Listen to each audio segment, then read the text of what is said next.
The story begins with a girl who's forced to move to a new place due to her father's new job. Her name is Yui Komori.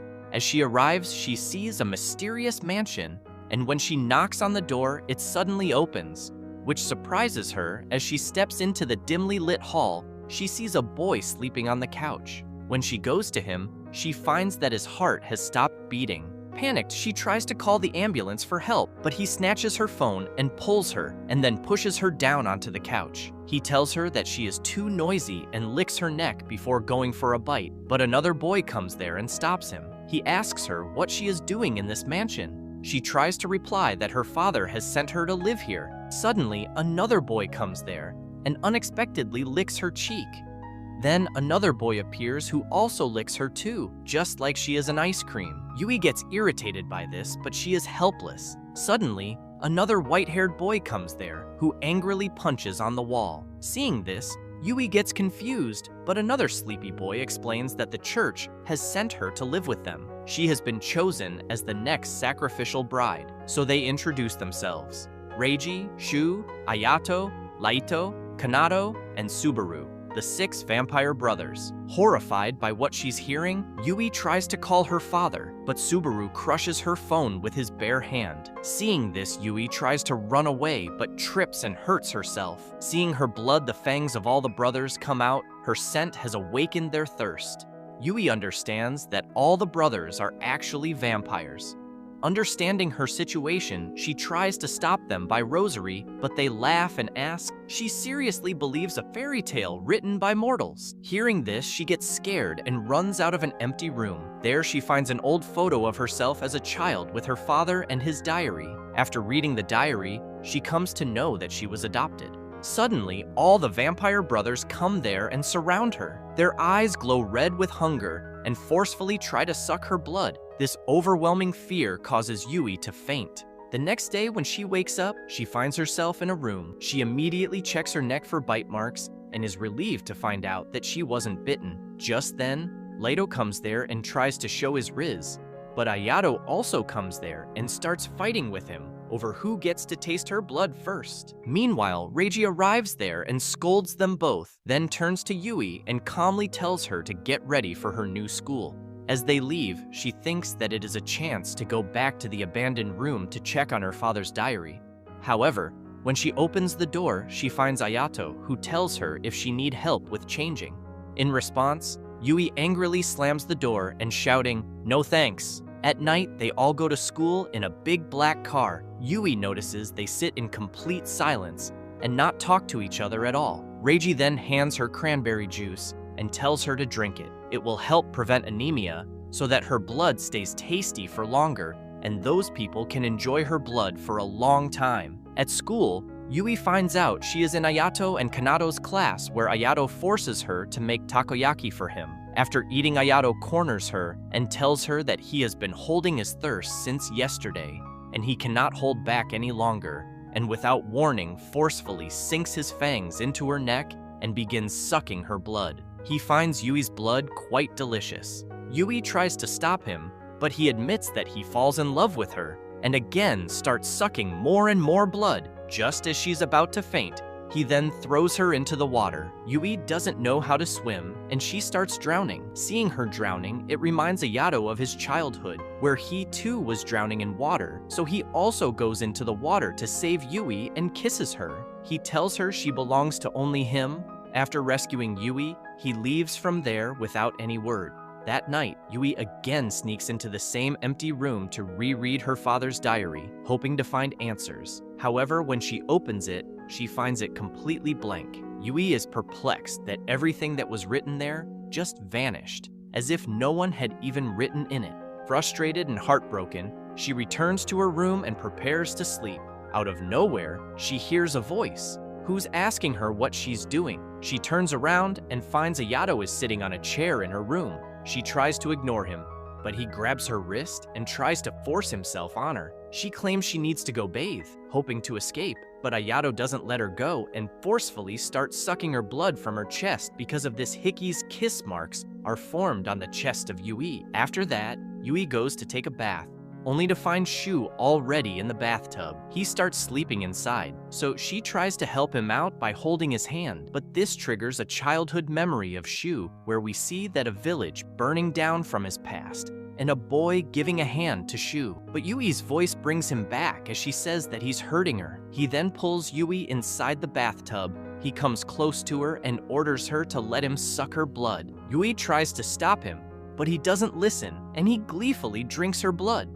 He was also captivated by the unique flavor of her blood. She is getting excited. Shuu teasingly calls her a dirty girl because her temperature is rising because of fangs in her throat. After that, Yui goes back to her bedroom, where Ayato is waiting for her on her bed, once again intending to suck her blood. She firmly tells him it's not a good time, but Ayato lunges forward anyway, determined to drink her blood. However, he freezes the moment when he notices the bite mark on her neck, proof that Shuu has already fed on her. Infuriated, Ayato goes to fight him and challenges Shuu to a game of darts, declaring that the winner will claim Yui as their prize. Suddenly, Laito also comes there, and he wants to see who will win the little bitch.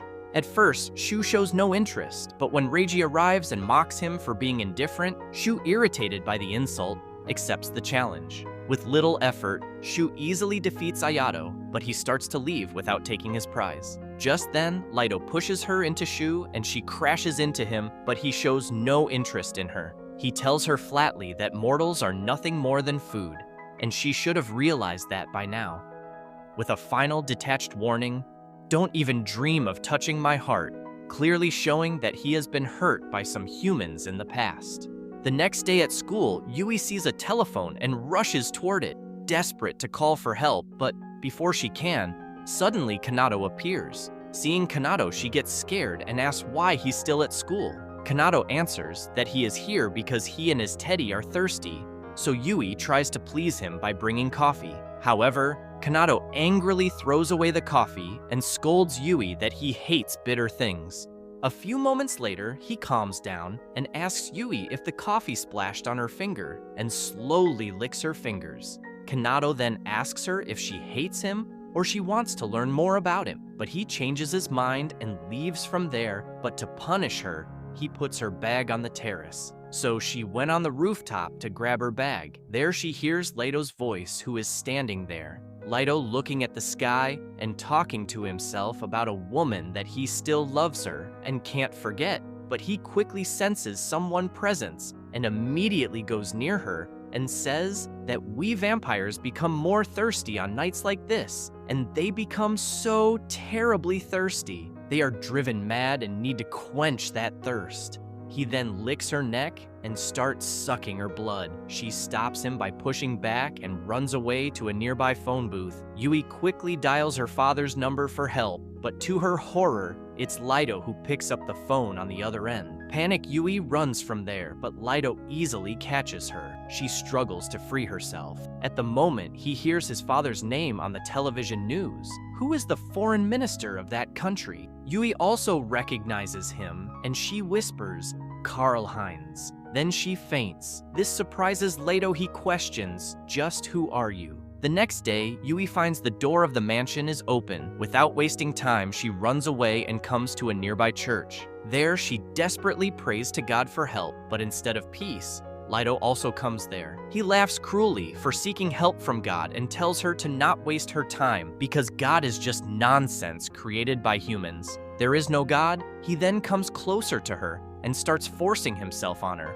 But Yui pushes him back and says she still believes in God, whatever vampires think of God. Laito again comes closer to Yui and tells her he is here to expose her and forcefully pushes her down onto a table adorned with flowers. As she struggles, he slowly begins taking off her clothes, then gently bites her thigh and starts drinking blood. As she lies there in anguish, he whispers the truth. "The church you trusted so much, they're the ones who offered you to us." As a sacrifice to those vampire brothers, despair fills Yui's eyes. After listening to Laito's words, the church on which she was hoping for help has actually betrayed her. Laito then continues his torture and invites her to follow him down to hell. The next day, Yui is cutting roses in the garden. Her mind is still haunted by what Laito revealed in the church about her being offered as a sacrifice for them by the church that she had faith in. Suddenly, Kanato appears there and orders her to gather the flowers and follow him. Yui hesitates a bit, but Kanato coldly says that he doesn't like to be kept waiting. After that, he takes Yui to a graveyard. Yui asks why they are here, to which he replies that graveyards are so dark and full of the smell of death. He then points out that the grave in front of them is his mother's grave. Kanato tells her he likes graves because they're cold and quiet, indifferent to pain. He also asks his teddy if he agrees. Kanato then asks her to lay flowers on the grave. As she does so and turns to leave, Kanato's mood shifts. He then starts hitting the bouquet of roses on the grave in a fit of rage, yelling at her for trying to escape. Seeing this psychodrama, Yui backs up, but trips, to which Kanato laughs cruelly, telling her, "Lousy mortal, you look so pathetic now," and tells her to crawl around in the dirt some more and cry like the pathetic girl she is. "Maybe then I'll possibly forgive you." Tears in her eyes, Yui apologizes and Kanato calls her sweet girl. He then goes on top of Yui and kisses her and gleefully starts sucking her blood. She tries to tell him to stop, but he just says that he won't let her go anywhere. After some time, she's stumbling back to the mansion, weak and disoriented. A mysterious man is seen standing out the residence, apparently watching her. Subaru then asks what he is doing here, and he asks, won't he call him uncle? But Subaru tells him to shut up and get lost. A strong wind then blows, and he disappears, saying that the awakening will manifest without awaiting its time. Subaru then turns to look at Yui and repeats what he just said. After going inside, Yui hears some noises from the next room. She sees Reiji asleep inside the room, but seemingly having a nightmare. She then touches his shoulder, which wakes him. He can't believe that he woke up to the scent of her blood. She then asks if she can help him about his nightmare. So he calmly prepares himself a cup of tea. Looking out the window, something reminds him of an old memory. Without explanation, he pours a cup for Yui as well. But something is mixed in that tea. As soon as she drinks it, the cup slips from her hand and falls. So Reiji immediately offers her a strange medicine. Upon drinking it, she collapses. Her hand begins to bleed. At the sight of her blood, Reiji's cold mask slips. His thirst surges. Driven by instinct, he slams her against the wall and sinks his fangs into her, drinking with terrifying pleasure. Yui somehow stops him, but he angrily scolds her. "Stop resisting! You are nothing more than containers of blood," and that despite her position as a worthless container. He overpowers her and starts sucking her blood with pleasure. Then, we see a flashback which shows Reiji in a field, and his mother telling him that she finally witnessed his full abilities, and that she was hoping it would be him that killed her, and that she is satisfied shows her dying. He then asks why she died smiling, because he wanted her to die suffering, not having any peace. He then tells Yui that he will not allow her to die without suffering. The next day, Yui steps out onto the mansion's balcony after hearing someone singing a sweet song she carried by the wind. There she finds Kanato was singing a song, sitting on the railing. Yui gets worried about him, so she asks him to get down immediately, but demands a kiss in return. Yui hesitates, unsure how to respond. Kanato, amused by her reaction, suddenly leans backward and intentionally falls from the balcony. Panicked, Yui runs downstairs only to find him lying on the ground, completely unharmed. She asks him to wake up, but he orders her not to disturb his sleep. He asks her to go with him to a place, so they both come to a deserted room, where was mannequins of girls in wedding dresses standing everywhere. Kanato then asks her if she too would like to become like those soulless mannequins. Hearing this, Yui starts running away from there in fear, but Kanato forces her to the wall and starts drinking her blood. He then tells her that all those lifeless mannequins were once sacrificial brides just like her. Saying this, he starts strangling Yui. Luckily, Ayato comes there to save Yui, seeing which Kanato leaves from there. She is somehow going back to her room. On the way, she meets Subaru, who asks her to run away from there and save her life. Without a second, Yui goes to her room to pack bag, but when she sees her childhood photo with her father, she decides to stay in the mansion to find out the truth. Seeing her coming back empty-handed, Subaru understands her decision and gives her a silver knife for self-protection. Any vampire can be killed with this silver knife with one just stab to the heart. To the She takes the knife and goes back to the room, where Laito is already waiting for her. Although Yui has a silver knife, but he shows no fear. He, approaching her slowly, leans close, prepared to suck Yui's blood. But when she says that she will always trust God to help her, hearing this, Laito has second thoughts, and he does not suck her blood. One night, Yui peeps out of her room's window and sees a woman with purple hair outside. Seeing her, she immediately faints on the floor. After this, she starts sleepwalking and somehow goes into the world of childhood memories of those vampire brothers there.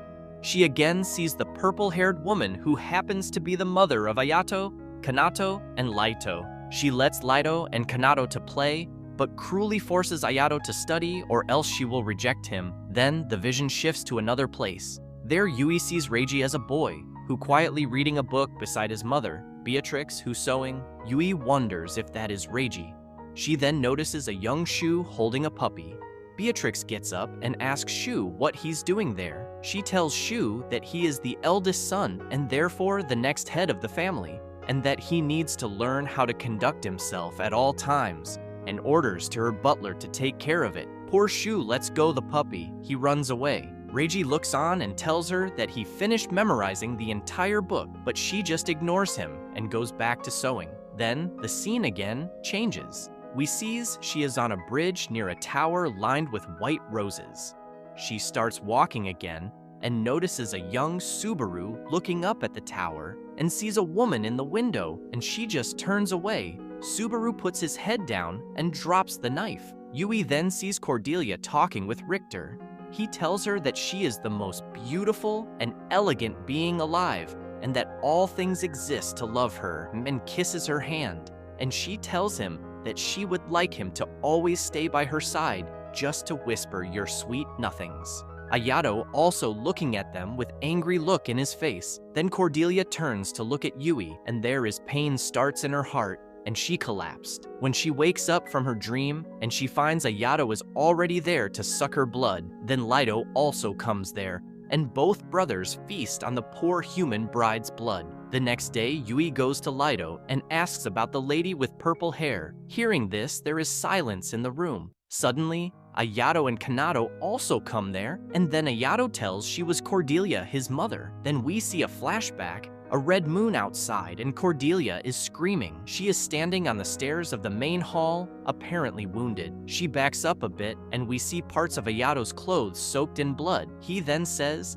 that they are soaked in her blood and then licks his hand. Ayato says that her blood is so delicious and he wants more. Cordelia gets scared and runs away from there and begs for Laito to save her. She says that Ayato is torturing her. He seems somewhat surprised, but says he knew this would happen sooner or later. So Laito tells her to hide near the window of the same empty room. When he comes back, he asks if she loves him more than anyone else, and she says yes. She loves him, and she means it. Then she gives her bloody hand to him, but Laito coldly pushes her through the window. She falls down in the bush of the bed of roses, her condition becoming like death. He looks over and says, "Now, mother, you only belongs to me for eternity."